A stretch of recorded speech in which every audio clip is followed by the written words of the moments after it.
Magandang araw po! Kumusta po kayo? Tuloy kayo sa aking tahanan. At ngayon naman ay ibabahagi ko sa inyo ang aking version ng Picadillo recipe. So simple and easy to cook, but so yummy!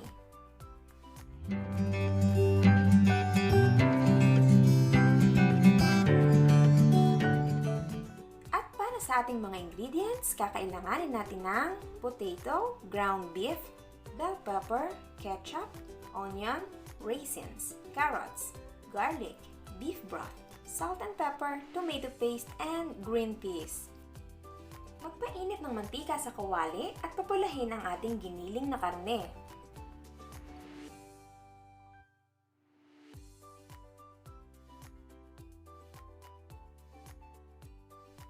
Takpan ang kawali upang mas madali itong maluto.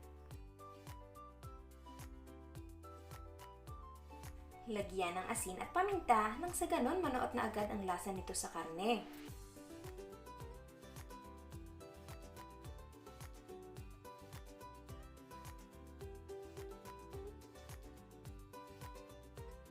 Takpan lamang ang ating kawali nang sa ganon mas madali itong maluto.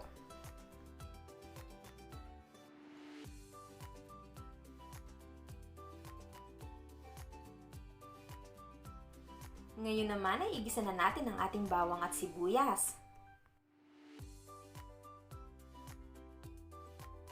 Igisa ng mga 1 hanggang 2 minuto o hanggang sa maging translucent ang ating sibuyas.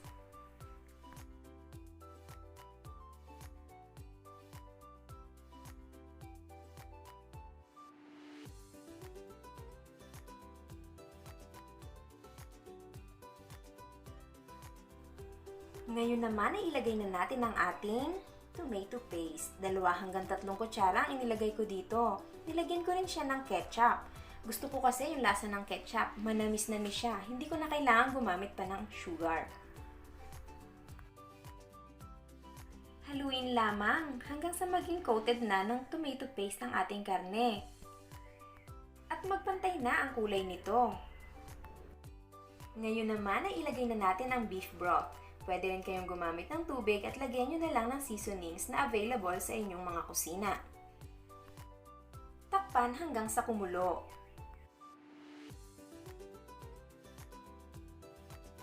Ayan, pwede na nating ilagay ang ating pasas o raisins at pakuluan lamang ng may 1 minuto. Isunod na rin natin ang ating mga gulay. Ilagay na rin ang patatas, carrots,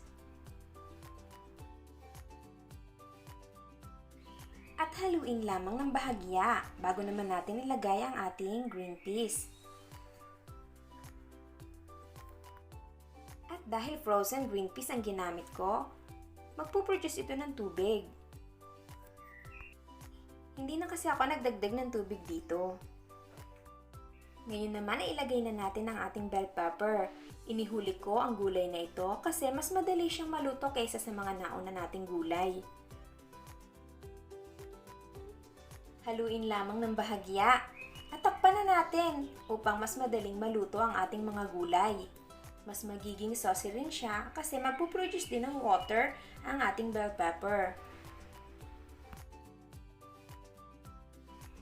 Pwede din kayong mag-adjust. Kung kulang sa lasa, dagdagan lamang ng asin at paminta. Hintayin na lang natin na maiga ng konti ang ating sauce nang sa ganon maluto na rin ang ating mga gulay.